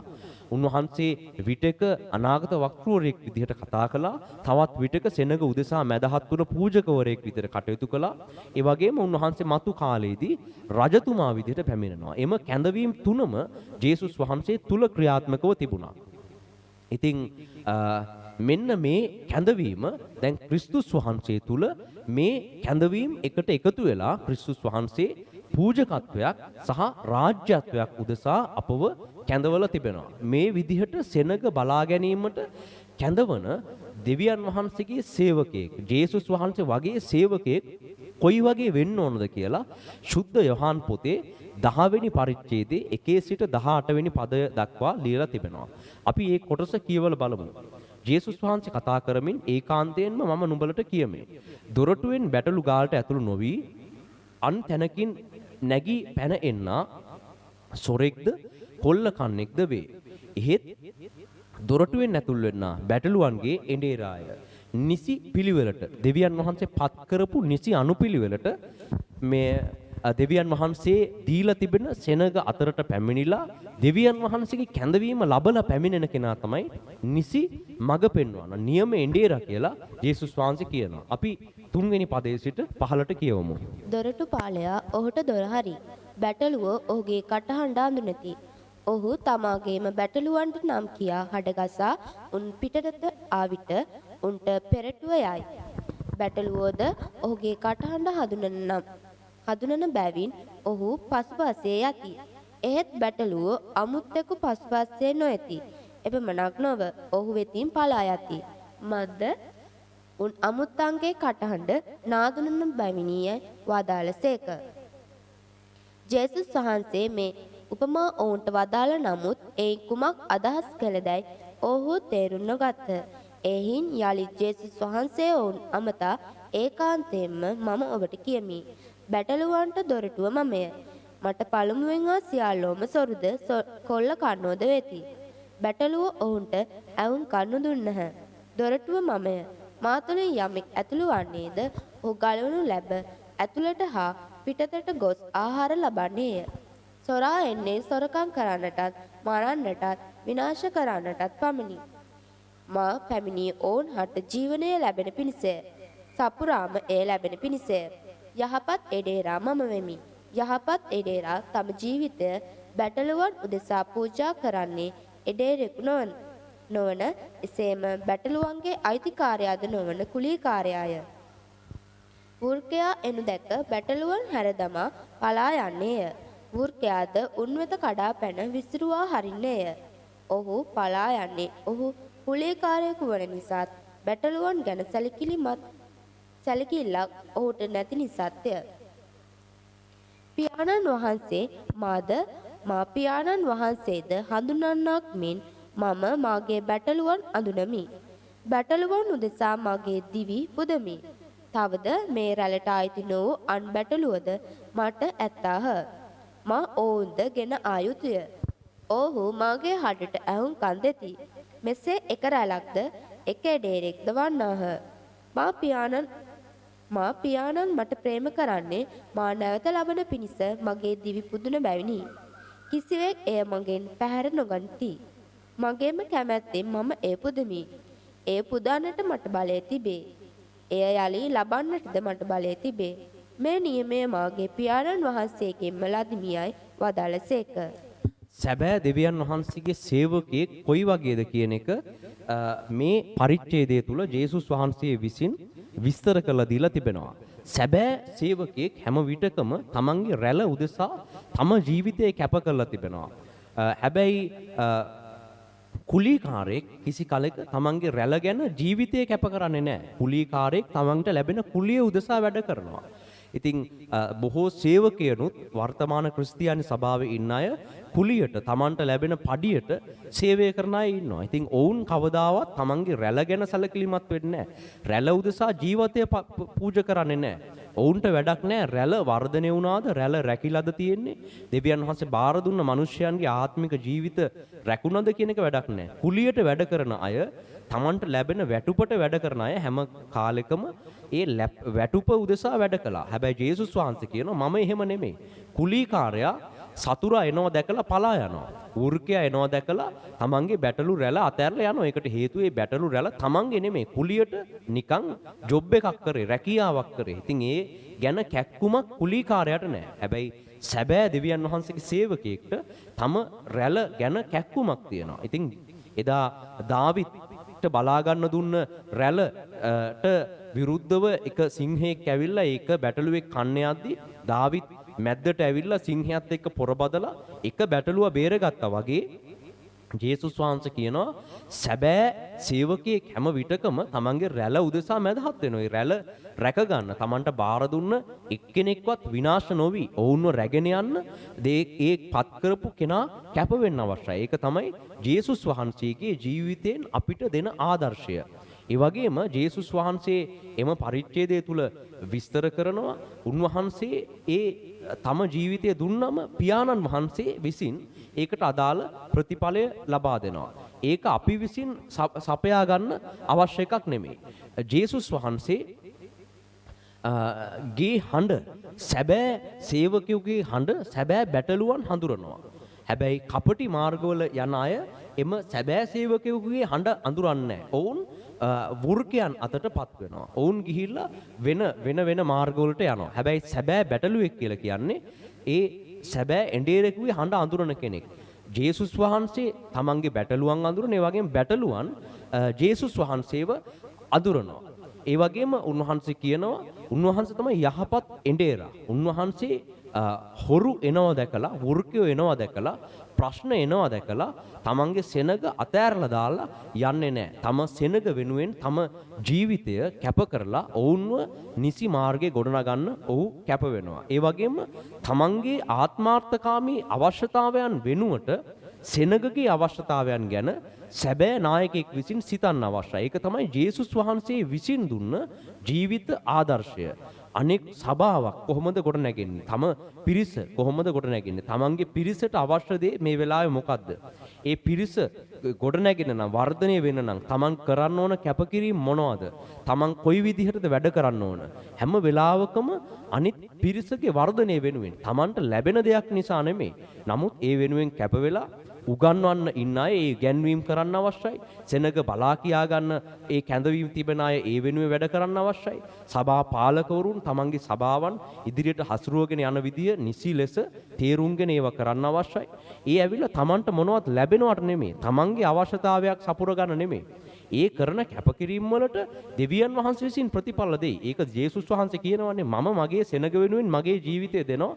නමුත් පියාණන් වහන්සේ ඒක නැවත මට ලබා දෙනවා. ඒක පියාණන් වහන්සේ ලබා දෙන එකක්. හැබැයි අපේ වගකීම තමයි කාගේවත් ලැබෙන මුදලට නෙමෙයි. කවුරුවත් අපිට වැටුපක් ගෙවනවට නෙමෙයි. අපිට දෙන දේවල් අනුව නෙමෙයි අපේ සේවය තීරණය වෙන්නේ. අපි නිකන් දෙවියන් වහන්සේ අපිට උගන්වපු දේ අපි නිකන් උගන්වනවා. අපිට දීලා තියෙන සේවය අපි අනිත් මිනිසයන් උදෙසා එම සේවය කරනු ලබනවා. ඒක තමයි ජේසුස් වහන්සේගේ ජීවිත ආදර්ශය. ඒ වගේම තමන් දෙවියන් වහන්සේගේ කැමැත්ත ක්‍රියාවෙන් කරලා පෙන්වන්න අවශ්‍යයි. තමන් උගන්වනවා වගේම එම ක්‍රියාවන් දෙවියන් වහන්සේ උගන්වපු දේවල් තමන්ගේ ජීවිතයෙන් කරලා පෙන්වන්න අවශ්‍යයි. ජේසුස් වහන්සේ ඒ සියලු දේ තම ක්‍රියාවෙන්ම කරලා පෙන්වුවා. තමන් අනුව ගමන් කරන පිරිසක් එම නිසා ජේසුස් වහන්සේ වටේ ගොඩ නැගුණා. ජේසුස් වහන්සේ තම ආදර්ශය එම ගෝලයන්ට ලබා දුන්නා. ඒ වගේම ඒ ගොඩ නැගුණු පිරිස රැකගන්න ජේසුස් වහන්සේ දිවා රෑ නොබලා වැඩ කළා. ඒ උදෙසා යාඥාවෙන් සිටියා, ඔවුන්ට ඉගැන්නුවා, තැන් තැන් වලට ගිහිල්ලා ඔවුන්ට කතා කළා. ඒ සෙනග උදෙසා කැපවෙලා වැඩ කළා. අවසානයේ තමන් යටතේ ඉන්න සෙනග උදෙසා ජේසුස් වහන්සේ තමන්ගේ ජීවිතය පූජා කරනු ලැබුවා. ඒ වගේම ඒ මිනිසයන්ගේ තිබුණු දුර්වලතාවයන් තමන් විසින් ඉවසා දරා ගත්තා. එක එක අයගේ එක එක වැරදි තිබුණා, දුර්වලතාවයන් තිබුණා. ඒ දුර්වලතාවයන් නිසා ජේසුස් වහන්සේ වුණ අතහැරලා දාලා ගියේ නෑ. ජේසුස් වහන්සේ කළේ ඔවුන්ගේ දුර්වලකම් ජේසුස් වහන්සේ විසින් දරාගෙන ඒ දුර්වලතා තමන් මතට අරගත්තා. තමන් ඒවා දරාගෙන ඉවසගෙන දෙවියන් වහන්සේගේ සැලැස්ම තුල මිනිස්යන්ව රැගෙන යන පිණිස තමන් ඒ මිනිස්යන්ගේ අතට බාර වුණා. ඒක තමයි සැබෑ සේවකයෙකුගේ ස්වરૂපය. ජේසුස් වහන්සේ එය තමන්ගේ ජීවිතය තුලින් කරලා පෙන්වුවා. තම ජීවිතයෙන් එම ආදර්ශය පෙන්වපු බැවින් ජේසුස් වහන්සේගේ ගෝලයනුත් පසු කලෙක අපි දකිනවා එම මාර්ගයේ ගමන් කරන විදිහ. මේ අනුව ඔබට පැහැදිලි වෙන්න අවශ්‍යයි. දැන් දෙවියන් වහන්සේ පත් කරන නායකයෙක් කොයි වගේද? දෙවියන් වහන්සේ පත් කරන නායකයෙක්ගේ ස්වરૂපය. දැන් ඔබ තෝරගෙන තිබෙන නායකත්වයන්. ඔබම තව පිරිසකට නායකත්වය ලබා දෙනවා නම් ඒ ඔබගේ ස්වરૂපය දැන් ජේසුස් වහන්සේ මේ යොහාන් පොතේ ලියපු තත්වයට ඔබ පැමිණලා තිබෙනවද? ඒ වගේ මේ ඉගෙනගත්ත විදිහට මේ කැඳවීම ඔබ තේරුම් අරගෙන තිබෙනවද? දැන් වර්තමානයේදී අපි නව ගිවිසුම තුල සිටියත් එම කැඳවීම මෙලෙසම තිබෙනවා. සභාවටත් දෙවියන් වහන්සේ අනාගත වක්‍රවරුන් දීලා තිබෙනවා. වර්තමාන ක්‍රිස්තියානි සභාව තුලනුත් දේශපාලනික නායකත්වය ලබා දෙන රජකමට කැඳවපු අයව පත් කරනවා. ඒ වගේම වර්තමාන ක්‍රිස්තියානි සභාව තුලත් පූජකත්වයට කැඳවපු අය වෙනම සිටිනවා. ඒ කැඳවීම වෙන වෙනම සභාව තුල තිබෙනවා. ඒ කැඳවීම පිළිබඳව ලියවිල්ලේ වෙනම නවගිවිසුමේ ලියලා තිබෙනවා. ඒ කැඳවීම මෙන්න මේ ප්‍රධාන කැඳවීම් තුනට මේ නායකත්ව කැඳවීම් තුනට අදාළ වෙන විදිහට තමයි ඒවා බෙදලා දෙන්නේ. ඉතින් ඒක එදා පරණ ගිවිසුමේදීත් එහෙමයි වර්තමානයේදීත් ඒ කැඳවීම් සහිත අය වර්තමානයේදීත් සිටිනවා. ඒ එක එක අය Tamanට පැවරුණු කැඳවීම පටලව ගන්න හොඳ නැහැ. එක කෙනෙක් කැඳෙව්වේ යම් දෙයකට නම් ඒ වෙනුවෙන් ඔහු කැප වෙලා එය තම උපරිම ශක්තියෙන් දෙවියන් වහන්සේ උදෙසා ඒ සේවය කරන්න අවශ්‍යයි. එක්කෙනෙක් ගිහිල්ලා අනිත් කැඳවීමට අදාළ දේවල් වලට ඇඟිලි ගහන්න ගියොත් ඒව කරන්න ගියොත් තමන්ට තියෙන කැඳවීමත් අහිමි වෙනවා. ඒක බයිබලයේ උදාහරණ වලින්ම අපිට දෙවියන් වහන්සේ පෙන්වලා දීලා තිබෙනවා. මේ නායකත්ව ගුණ ඔබට තිබෙනවද? ඔබ තෝරගෙන තිබෙන නායකත්වයේ තුල මෙම ගුණාංග තිබෙනවද කියන එක ඔබ පරීක්ෂා කරලා බලන්න අවශ්‍යයි. එම නායකත්වවල මොන වරද තිබුණත් ඔබ යටහත් වෙලා ඉන්න අවශ්‍යයි. හැබැයි සැබෑ නායකයෙක් කියන්නේ කවුද කියන එක ඔබ හොඳින් තේරුම් ගන්න අවශ්‍යයි. ඔබ බලන්න දැන් මේ ඔබ ඉන්න නායකත්වයන් මේ කියන චරිත ගුණාංග මේ කියන தത്വෙද ඔවුන් ඉන්නේ. ඔවුන් මේ කියපු ජේසුස් වහන්සේගේ සැබෑ සේවකත්වයේ තුලද ඉන්නේ. එහෙම නැත්නම් කුලියට වැඩ කරන අයද? කුලියට රැලක් බලා ගන්න අයද? ඔවුන් කවදාවත් රැළ වෙනුවෙන් ජීවිතය දෙන්නේ නැහැ.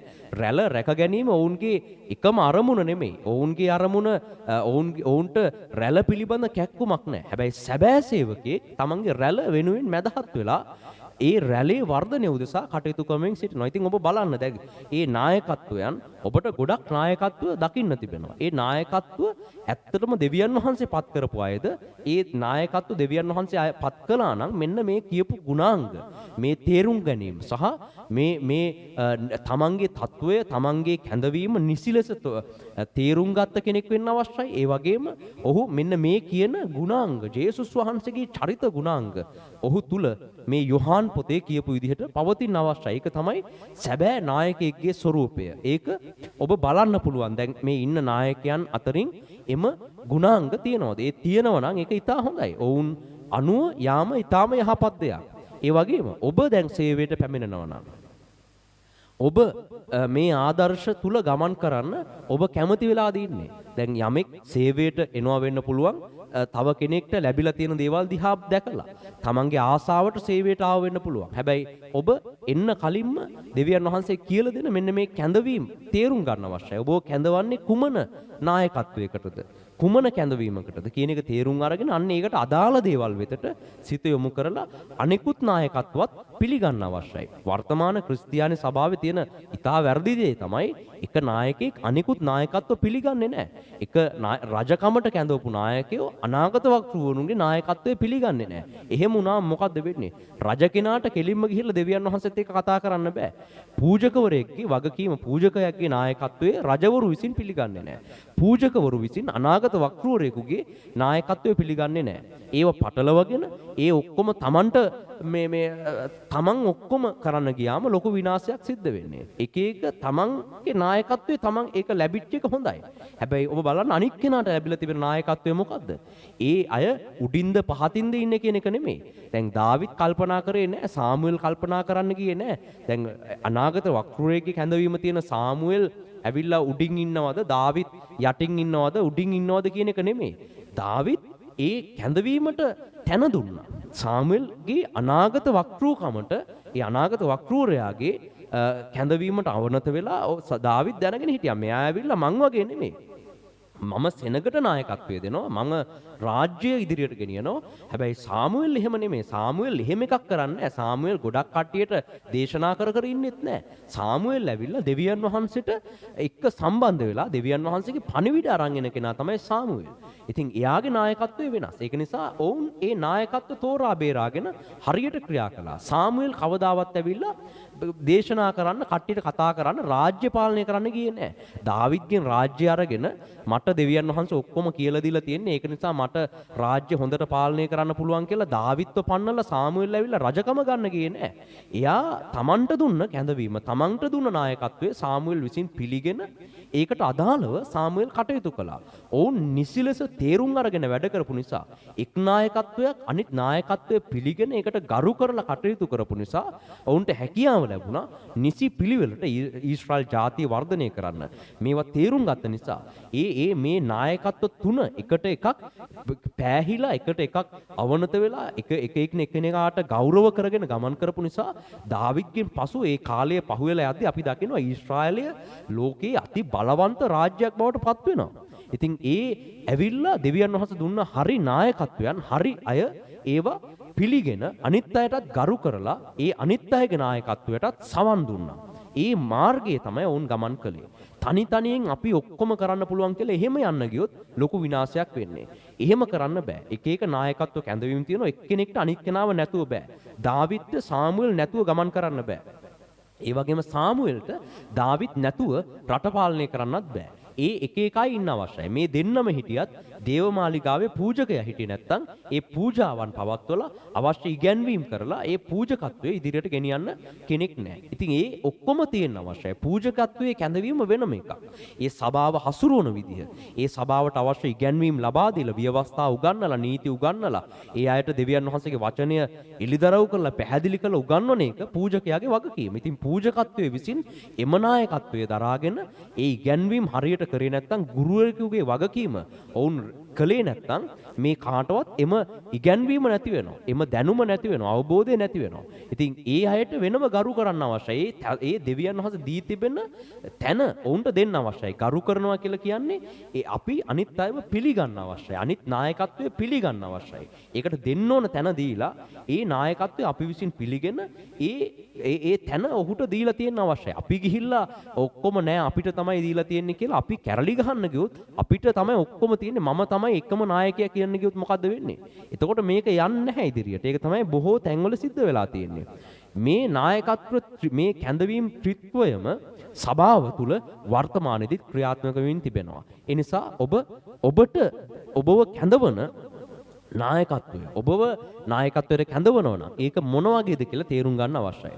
ඔබ කැමැතිද බලන්න අවශ්‍යයි මේ ජේසුස් වහන්සේ කියපු චරිත ගුණාංග අනුව යොහාන් 10 වෙනි පරිච්ඡේදයේ කියපු විදිහට ඒ தത്വෙට සැබෑ බැටළු එඬියරෙක් වෙන්න කැමැතිද කියන එක ඔබ හොඳින් තේරුම් ගන්න අවශ්‍යයි.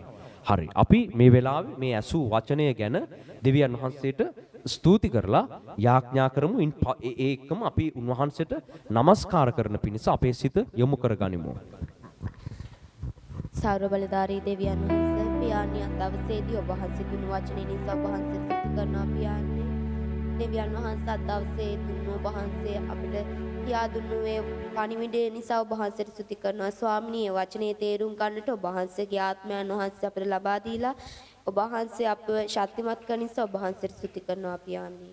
මේ සෑම දෙයක්ම ඉල්ලා සිටින්නේ නාසරතිය ජේසුස් ක්‍රිස්තුස් වහන්සේගේ බලවත් වූ නාමයෙන්. ආමේන්.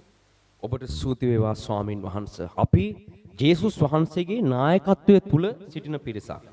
අන්න ඒ ජේසුස් වහන්සේගේ නායකත්වය ඒ ගුණාංග අප තුල තිබෙන්න අවශ්‍යයි. උන්වහන්සේ අපිට පෙන්වලා ඉවරයි කවුද සැබෑ නායකත්වය.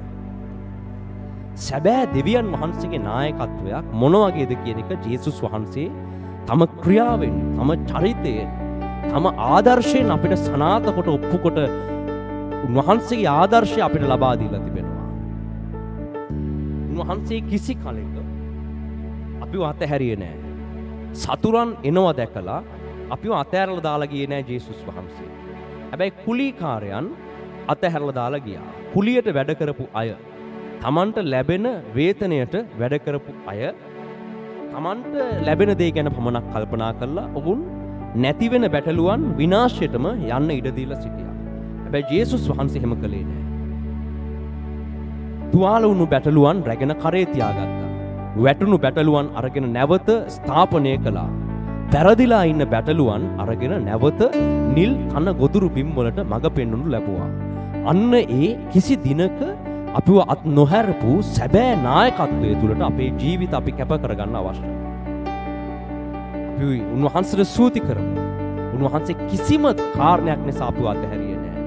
මැරෙන්න හරි උන්වහන්සේ අපිත් එක්ක ආවා. අපේ වැරදි උදෙසා අවසානයේ ජේසුස් වහන්සේ තම ජීවිතය පූජා කරලා මරණයටපත් වුණා. නමුත් පියාණන් වහන්සේ උන්වහන්සේට දිය යුතු ප්‍රතිඵලය ලබා දීලා උන්වහන්සේ තම ජීවිතය අතහැරියත් දෙවියන් වහන්සේ නැවත වතාවක් එම ජීවිතය ජේසුස් වහන්සේට ලබා දුන්නා. ජේසුස් වහන්සේ තමයි දොරටුව. උන්වහන්සේ තමයි සැබෑ නායකත්වය. උන්වහන්සේ තමයි සැබෑ ආලෝකය. උන්වහන්සේ අනුව ගමන් කරන්නා මල නමුත් ජීවත් වන්නේය. අපි උන්වහන්සේට ස්තුති කරමු. කිසි දිනක අපිව අත් නොහැරපු හැමදෑම අපේ ළඟ හිටපු අපේ දෙවියන් වහන්සේට අපි ස්තුති ප්‍රශංසා කරමු. අපේ ජේසුස් වහන්සේට අපි ස්තුති කරමු. ඔබට ස්තුති ප්‍රශංසා වේවා ස්වාමින් වහන්සේ. අපේ දුර්වලකම් වලදී අපේ දුර්වලකම් නිසා අපි වැටෙන්නේ යද්දී සැබෑ නායකත්වයේ දරූ ජේසුස් වහන්සේ අපිව දරාගෙන එම දුර්වලතාවයන් තම කර මතට අරගත්තා. අනිත් මිනිස්යන් අපිට hina වෙද්දී උන්වහන්සේ අපිව උන්වහන්සේගේ ගෞරවයෙන් උන්වහන්සේගේ රැකවරණයෙන් අපිව ආරක්ෂා කරනු ලැබුවා. ඒ වගේම අපිට කිසිම වටිනකමක් අපිට කිසිම බලාපොරොත්තුවක් නැතුව හිටපු කාලේ ජේසුස් වහන්සේ විසින් තම ගෞරවය තමන්ගේ හැකියාවන් තමන්ගේ ආලේපය අපිට ලබා දීලා අපිව වටින පුද්ගලයන් බවට පත් කළා. එබැවින් එම උතුම් නායකත්වයට අපි හිස නමා ගෞරව කරමින් දනින් වැටි උන්වහන්සේට ස්තුති කරමු. හලෙලූයා. ඔබට ස්තුති වේවා ස්වාමින් වහන්සේ. Hallelujah hallelujah hallelujah hallelujah hallelujah. ඔබට ස්තුති වේවා ස්වාමින් වහන්සේ. නමස්කාර වේවා ස්වාමින් වහන්සේ. ඔබට ප්‍රශංසා වේවා. උතුම් නායකත්වයට අපි කරු කරනවා. යහපත් පැටලු එඬේරාණන් වහන්සේගේ නායකත්වයේ ගුණ අපටත් ලබා දෙන්න. එම නායකත්වයට අපි හිස නමා නමස්කාර කරනවා ස්වාමී. ඔබ වහන්සේ අපේ බර උසුලගත් බැවින්, අපේ වේදනා දරාගත් බැවින්, අපේ දුර්වල කමේදී උසුලගත් බැවින්, නොවැටෙන ලෙස ඔබ වහන්සේ අපේ සරණ වුණ බැවින්, අනිත් මිනිස්යන්ගේ ලැජ්ජ කිරීම ඉදිරියේ ඔබ වහන්සේ අපව වට කර ඔබගේ සුරැකුම අපට දුන්න බැවින් අපි ඔබ වහන්සේට ස්තුති කරනවා. අපගේ යහපත් පැටලු එඬේරාණනී, අපගේ නායකයා, අපේ රජතුමා, අපේ උත්තම පූජකයා ඔබ වහන්සේ. Hallelujah hallelujah hallelujah hallelujah hallelujah. ඔබට ස්තුති වේවා. ස්තුති වේවා ස්වාමින් වහන්සේ. සෑමදාමත් ඔබ මා සමග අත්හැරදා නැහැ කිසිදාක. කඳුළු බිලේදී කුණාටු වේදී, කඳුළු බිලේදී කුණාටු වේදී, ඔබ මා සමග හිඳී. හැමදාම මගේ දුබලකම් මා වටලත්දී, නොවැටෙන ලෙස ඔබ සරණ වූවා. මගේ දුබලකම් මා වටලත්දී, නොවැටෙන ලෙස ඔබ සරණ වූවා. බොහෝ දෙනා මා තලා පෙළත්දී, ඔබ මා වට කර සුරැකුම වූවා. හැමදාමත් ඔබ මා සමග අත්හැරදා නැහැ කිසිදාක. කඳුළු බිලේදී කුණාටු වේදී, කඳුළු බිලේදී කුණාටු වේදී, හැමා සමග හැමදාම. ඔබට ස්තුති වේවා ස්වාමීන් වහන්සේ. අපි ස්තුති කරමින් සිටිමු. Hallelujah hallelujah hallelujah hallelujah hallelujah hallelujah hallelujah. හැම කෙනෙක්ම දෙවියන් වහන්සේට ස්තුති කරමින් සිටින්නයි බලා මාතේ හිලේ කීලේ ආකතලා. අපේ නායකයාණන් වහන්සේට ස්තුති කරමින් සිටින්න. හලෙලූයා. පැමිණෙන්නට යන රජතුමාට ස්තුති කරන්න. මතු පැමිණෙන්නට නියමිත මහා අධිරාජ්‍යයේ රජතුමාට ස්තුති කරන්න. බල බල බල බල බල බල බල බල හතල හිමිනි කලි හල හතල හිමිනි. දෙවියන් වහන්සේගේ රාජ්‍යයේ රජතුමාට ස්තුති ප්‍රශංසාවෙන් වහන්සේට ගෞරව කරමින් සිටින්න. Hallelujah hallelujah hallelujah. ඔබට නමස්කාර වේවා නමස්කාර වේවා. ඔබට ප්‍රශංසා වේවා ස්වාමීන් වහන්සේ. ඔබට නමස්කාර වේවා ස්වාමීන් වහන්සේ. ඔබට නමස්කාර වේවා ස්වාමීන්. ඔබට ස්තුති වේවා.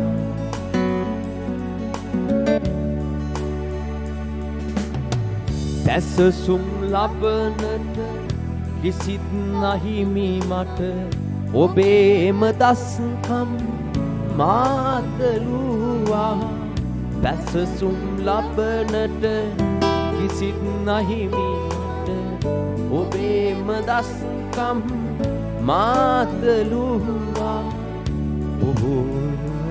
කාගා දමනා විට මා ඔසවා මුදුනක හිඳ වූවා ඔබ දාමත් ඔබ මා සමග අත්හැරදා නෑ කිසිදාක කඳුළු විලේදී කුණාටුවේ කඳුළු විලේදී කුණාටුවේ ඔබ මා සමග හිටි හැමදා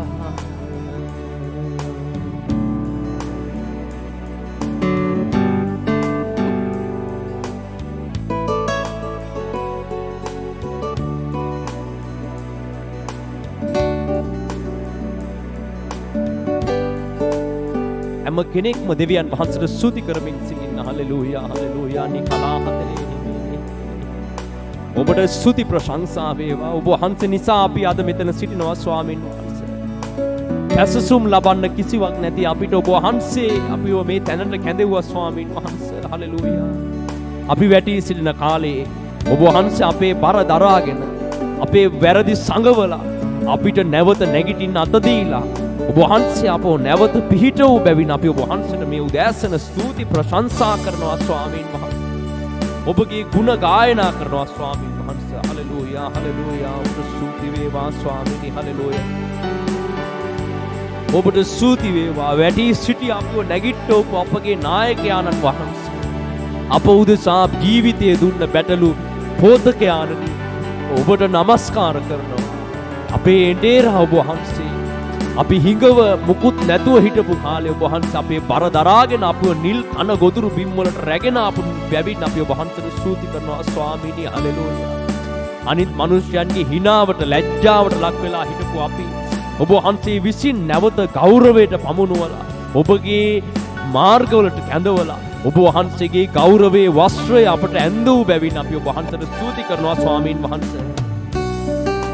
ඔබට ස්තුති ප්‍රශංසා කරනවා මහෝත්තම දෙවියන් වහන්සේ. අපි හැම කෙනෙක්ම දැස් වහන්සේ අපට කළ සියල්ල ගැන ස්තුතිවන්ත වෙමු මේ වෙලාවේ. අපේ හැම දෙයක්ම උන්වහන්සේ උදෙසා පමණයි.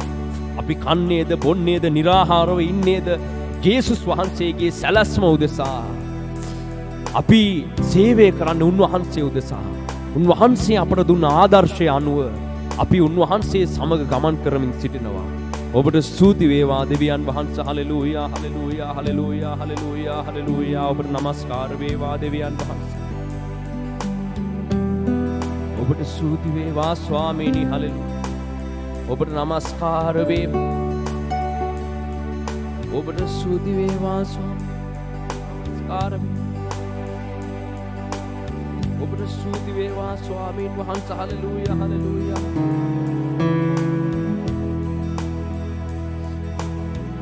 මගේ දැස ජේසුව දැක ගන්න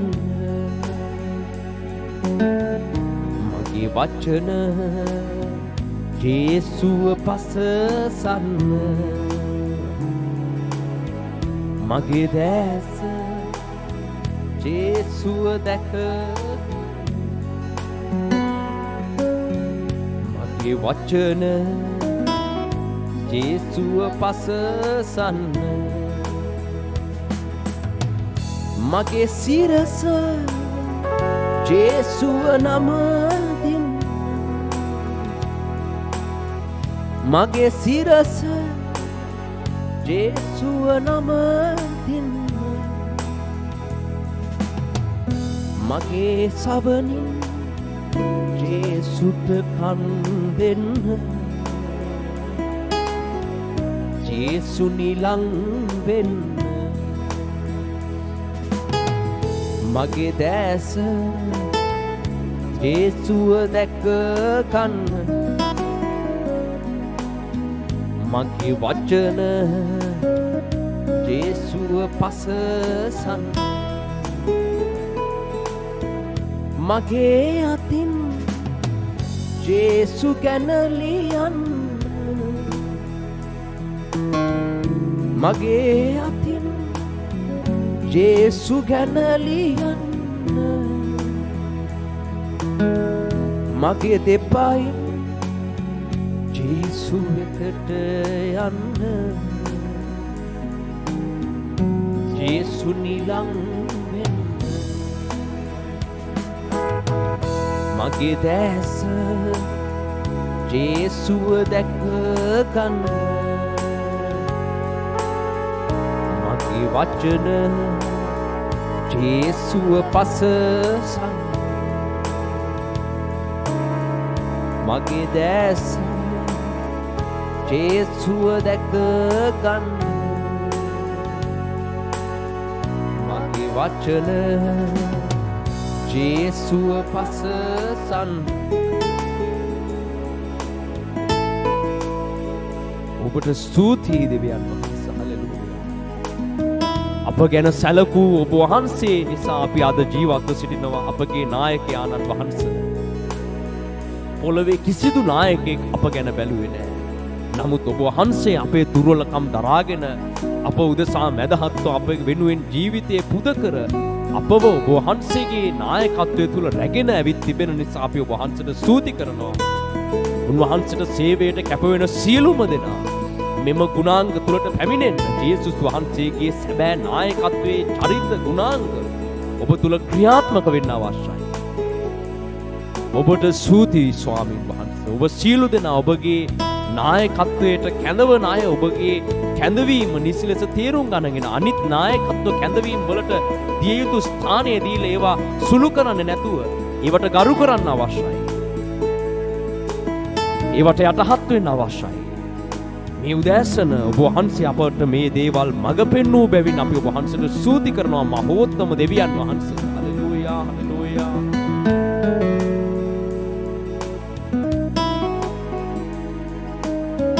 ඔබට ස්තුති වේවා ලාති හමහකල හතලෙ හෙබෙලෙ බෙලෙ බෙලෙ බෙලෙ බෙලෙ බෙලෙ යලි යලතල බකල හතලෙ හෙමෙනිකලි හල හතල ඔබ වහන්සේට නමස්කාර වේවා ස්වාමීන් වහන්සේ.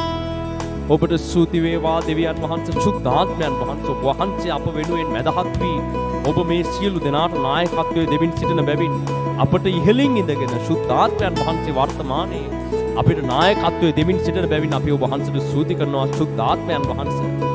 සුද්ධාත්මයන්ට ස්තුතියි සුද්ධාත්මයන්ට ස්තුතියි. අපි අන්‍ය භාෂාවලින් කතා කරමින් සුද්ධාත්මයන් වහන්සේට ගෞරවය ලබා දෙමු.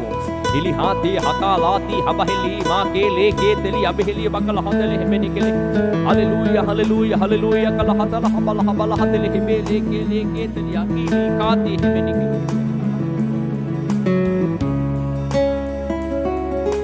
ඔබට ස්තුති වේවා දෙවියන් වහන්සේ.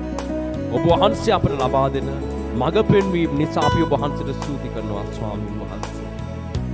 ජේසුස් ක්‍රිස්තුස් වහන්සේගේ අති උතුම් වූ නාමයෙන්. ආමේන්. අපි මේ දේව මෙහෙය සහ අපි ඇසූ වචනය ගැන ස්තුති කොට මේ දේව මෙහෙය අවසන් කොට අපි ආඥා කරමු. ආදරවන්ත දෙවියන් වහන්සේ පියාණනි ඔබ වහන්සේගේ ශුද්ධ දවසේදී ස්වාමීනි ඔබ වහන්සේට නමස්කාර කරන්න මේ අද වැනි දවස නිසා ඔබ වහන්සේට ස්තුති කරනවා ස්වාමීනි. පියාණනි අද දවසේදී ඔබ වහන්සේගේ පාද පාමුලට ඇවිල්ලා නමස්කාර කරන්න දුන්නු කාලයද ඒ වගේම ස්වාමීනි අද දවසේදී ඔබ වහන්සේ දුන්නු වචනේ ඉගෙන ගැනීමට දුන්නු ඒ මහඟු අවස්ථාව ගැන ඔබ වහන්සේට ස්තුති කරනවා පියාණනි. දෙවියන් වහන්සේ අද දවසේදී ඔබ වහන්සේ අපිට අපේ ශක්තිය ඔබ වහන්සේ අපිට තව තවත් ශක්තිමත් ගමන් කරන්නට අපිට දුන්නු ඒ කරුණාව ගැන ඔබ වහන්සේට ස්තුති කරනවා ස්වාමීනි. දෙවියන් වහන්සේ ඔබ වහන්සේගේ මාර්ගය යන්නට අප හැම කෙනෙක්ටම ඔබ වහන්සේගේ උපකාරය ලබා දෙන්න. පියාණනි අද ශුද්ධ සබත් දවස ඔබ වහන්සේගේ දෑතට මුළුමනින්ම බාර කරන්නේ කැප කරන්නේ නාසරිතිය ජේසුස් ක්‍රිස්තුස් වහන්සේගේ බලවත් වූ නාමයෙන්. ආමේන්.